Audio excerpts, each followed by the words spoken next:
اعوذ باللہ من الشیطان الرجیم، بسم اللہ الرحمن الرحیم۔ ناظرین، ویلاگ نمبر 273 اور آج کے لحاظ سے یہ پہلا ویلاگ ہے اور پیج ہے 611 اور سب ہیڈنگ ہے دعوت کی کامیابی اور اثرات۔ ناظرین، اس سے پہلے سبجیکٹ تھا ہمارا کہ اللہ کے دین میں فوج در فوج داخلہ۔ یہ نیکسٹ ہے آج کا سبجیکٹ، دعوت کی کامیابی اور اثرات۔ ناظرین، اس کتاب جس سے ہم آپ کے سامنے یہ واقعات رکھتے ہیں، قرآن و سنت کی روشنی میں ہم آپ کے سامنے پیش کرتے ہیں۔ اس کتاب کے رائٹر ہیں مولانا صفی الرحمان مبارک پوری رحمۃ اللہ علیہ، اور اس کتاب کا ٹائٹل ہے الرحیق المختوم، یعنی سیرت النبی صلی اللہ علیہ وسلم پر دنیا بھر میں اول انعام یافتہ یہ کتاب ہے جس سے یہ واقعات ہم آپ کے سامنے رکھ رہے ہیں۔ نحمدہ ونصلی علی رسولہ الکریم، بسم اللہ الرحمن الرحیم۔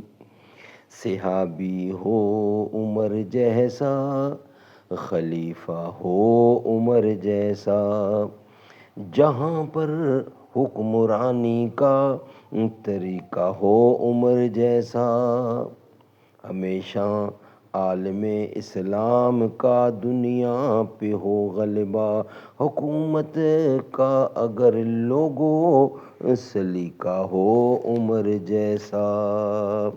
دعوت کی کامیابی اور اثرات۔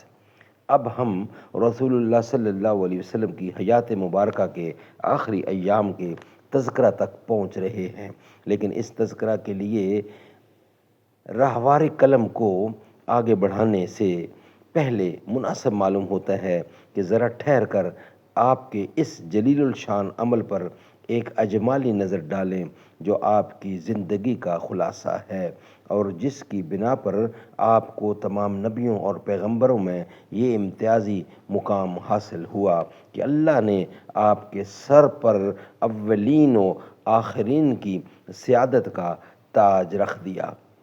آپ صلی اللہ علیہ وسلم سے کہا گیا کہ یا ایھا المزمل قم اللیل الا قلیلا، 73 سورت ہے اور آیت پہلی اور دوسری۔ یا ایھا المزمل قم اللیل الا قلیلا، اے چادر پوش اور رات میں کھڑا ہو مگر تھوڑا، اے چادر پوش رات میں کھڑا ہو مگر تھوڑا۔ اور یا ایھا المدثر قم یا ایھا المدثر قم انذر، سورت نمبر ہے 74 اور آیت پہلی اور دوسری۔ اے کمبل پوش اٹھ اور لوگوں کو سنگین انجام سے ڈرا، اے کمبل پوش اٹھ اور لوگوں کو سنگین انجام سے ڈرا دے۔ پھر کیا تھا کہ آپ اٹھ کھڑے ہوئے اور اپنے کاندھے پر اس روئے زمین کی سب سے بڑی امانت کا بار گراں اٹھائے مسلسل کھڑے رہے، لیکن ساری انسانیت کا بوجھ، سارے عقیدے کا بوجھ اور مختلف میدانوں میں جنگ و جہاد و تگ و تاز کا بوجھ، آپ نے اس انسانی ضمیر کے میدان میں جنگ و جہاد اور تگ و تاز کا بوجھ اٹھایا جو جاہلیت کے اوہام اور تصورات کے اندر غرق تھا، جسے زمین اور اس کی گوناگوں کوشش اور اس کی گوناگوں کشش کے بار نے بوجھل کر رکھا تھا، جو شہوات کی بیڑیوں اور پھندوں میں جکڑا ہوا تھا۔ اور جب اس ضمیر کو اپنے بعض صحابہ کی صورت میں جاہلیت اور حیات عرضی کے تہ در تہ بوجھ سے آزاد کر لیا تو ایک دوسرے میدان میں ایک دوسرا معرکہ، بلکہ معرکوں پر معرکے شروع کر دیے، یعنی دعوت الہی کے وہ دشمن جو دعوت اور اس پر ایمان لانے والوں کے خلاف ٹوٹے پڑ رہے تھے اور اس پاکیزہ پودے کو پنپنے، مٹی کے اندر جڑ پکڑنے، فضا میں شاخیں لہرانے اور پھلنے پھولنے سے پہلے اس کی نموگاہ ہی میں مار ڈالنا چاہتے تھے۔ ان دشمنان دعوت کے ساتھ آپ نے پہم مارکہ آرائیاں شروع کی، اور ابھی آپ جزیرۃ العرب کے مارکوں سے فارغ نہ ہوئے تھے کہ روم نے اس نئی امت کو دبوچنے کے لیے اس کی سرحدوں پر تیاریاں شروع کر دیں۔ پھر ان تمام کارروائیوں کے دوران ابھی پہلا مارکہ یعنی ضمیر کا مارکہ ختم نہیں ہوا تھا، کیونکہ یہ دائمی مارکہ ہے، اس میں شیطان سے مقابلہ ہے، اور وہ انسانی ضمیر کی گہرائیوں میں گھس کر اپنی سرگرمیاں جاری رکھتا ہے اور ایک لہجہ کے لیے ڈھیلا نہیں پڑتا۔ محمد صلی اللہ علیہ وسلم دعوت اللہ کے کام میں جمے ہوئے تھے اور متفرق میدان کے پہم مارکوں میں مصروف تھے۔ دنیا آپ کے قدموں پر ڈھیر تھی، مگر آپ تنگی اور ترشی سے گزر بسر کر رہے تھے۔ اہل ایمان آپ کے گردا گرد امن و راحت کا سایہ پھیلا رہے تھے، مگر آپ جہد و مشقت اپنائے ہوئے تھے۔ مسلسل اور کڑی محنت سے سابقہ تھا، مگر ان سب پر آپ نے صبر جمیل اختیار کر رکھا تھا۔ رات میں قیام فرماتے تھے، اپنے رب کی عبادت کرتے تھے، اس کے قرآن کی ٹھہر ٹھہر کر قرات کرتے تھے، اور ساری دنیا سے کٹ کر اس کی طرف متوجہ ہو جاتے تھے جیسا کہ آپ کو حکم دیا گیا تھا۔ اس طرح آپ نے مسلسل اور پہم مارکہ آرائی میں 20 برس سے اوپر گزار دیے، اور اس دوران آپ کو کوئی ایک معاملہ دوسرے معاملے سے غافل نہ کر سکا، یہاں تک کہ اسلامی دعوت اتنے بڑے پیمانے پر کامیاب ہوئی کہ عقلیں حیران رہ گئیں۔ سارا جزیرۃ العرب آپ کے تابع فرمان ہو گیا، اس کے افق سے جہلیت کا غبار چھٹ گیا، بیمار عقلیں تندرست ہو گئیں، یہاں تک کہ بتوں کو چھوڑ بلکہ توڑ دیا گیا، توحید کی آوازوں سے فضا گونجنے لگی، ایمان جدید سے حیات پائے ہوئے صحرا کا شبستان وجود آذانوں سے لرزنے لگا، اور اس کی پہنائیوں کو اللہ اکبر کی صدائیں چیرنے لگیں۔ قرآن مجید کی آیتیں تلاوت کرتے، یعنی قاری قرآن مجید کی آیتیں تلاوت کرتے اور اللہ کے احکام قائم کرتے ہوئے شمال و جنوب میں پھیل گئے۔ بکھری ہوئی قوتیں اور قبیلے ایک ہو گئے، انسان بندوں کی بندگی سے مکمل یعنی نکل کر اللہ کی بندگی میں داخل ہو گیا۔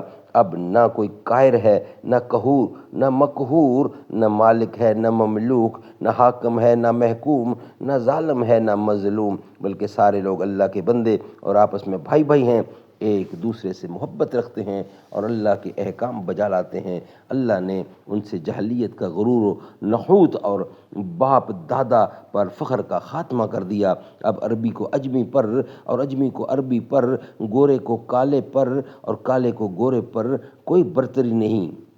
برتری کا معیار صرف تقوی ہے، ورنہ سارے لوگ آدم علیہ السلام کی اولاد ہیں، اور آدم علیہ السلام مٹی سے تھے۔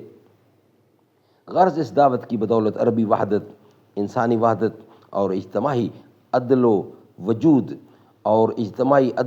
وجود میں آ گیا۔ نوع انسانی کو دنیاوی مسائل اور اخروی معاملات میں سعادت کی راہ مل گئی۔ بالفاظ دیگر زمانے کی رفتار بدل گئی، روئے زمین متغیر ہو گیا، تاریخ کا دھارا مڑ گیا اور سوچنے کے انداز بدل گئے۔ اس دعوت سے پہلے دنیا پر جہلیت کی کار فرمائی تھی، اس کا ضمیر متعفن تھا اور روح بدبودار تھی، قدریں اور پیمانے مختل تھے، ظلم اور غلامی کا دورہ تھا، فاجرانہ خوشحالی اور تباہ کن محرومی کی موج نے دنیا کو تہ و بالا کر رکھا تھا۔ اس پر کفر، گمراہی کے تاریک اور دبیز پردے پڑے ہوئے تھے۔ حالانکہ آسمانی مذاہب و ادیان موجود تھے، مگر ان میں تحریف نے جگہ پالی تھی اور ضعف صلاحیت کر گیا تھا، اس کی گرفت ختم ہو چکی تھی، اور وہ محض بے جان و بہرو قسم کے جہمد رسم و رواج کا مجموعہ بن کر رہ گئے تھے۔ جب اس دعوت نے انسانی زندگی پر اپنا اثر دکھایا تو انسانی روح کو وہم و خرافات بندگی و غلامی، فساد و تعفن اور گندگی و انارکی سے نجات دلائی، اور معاشرہ انسانی کو ظلم و تیغان، پراگندگی و بربادی، طبقاتی امتیازات، احکام کی استبداد اور کہنوں کے رسوا کن تسلط سے چھٹکارا دلایا، اور دنیا کو عفت و نظافت، ایجادات و تعمیر، آزادی و تجدد، معرفت و یقین، وثوق و ایمان، عدالت و کرامت اور عمل کی بنیادوں پر زندگی کی بالیدگی، حیات کی ترقی اور حقدار کی حق رسانی کے لیے تعمیر کیا۔ ان تبدیلیوں کے باوجود جزیرۃ العرب نے ایک ایسی بابرکت اٹھان کا مشاہدہ کیا جس کی نظیر انسانی وجود کے کسی دور میں نہیں دیکھی گئی، اور اس جزیرے کی تاریخ اپنی عمر کے ان یگانہ اور روزگار ایام میں اس طرح جگمگائی کہ اس سے پہلے کبھی نہیں جگمگاتی تھی۔ ناظرین، یہ ویلاگ ہمارا یہاں ہی کمپلیٹ ہوا۔ نیکسٹ ویلاگ ہے ہمارا حجۃ الوداع۔ حجۃ الوداع انشاءاللہ آپ کے سامنے رکھیں گے نیکسٹ ویلاگ کی صورت میں۔ یہ ویلاگ کمپلیٹ ہوا۔ در نبی پر پڑا رہوں گا، در نبی پر پڑا رہوں گا، پڑے ہی رہنے سے کام ہوگا۔ کبھی تو قسمت کھلے گی میری، کبھی تو میرا سلام ہوگا۔ خلاف معشوق کچھ ہوا ہے نہ، کوئی عاشق سے کام ہوگا۔ خدا بھی ہوگا ادھر بھی اے دل، جدھر وہ عالی مقام ہوگا۔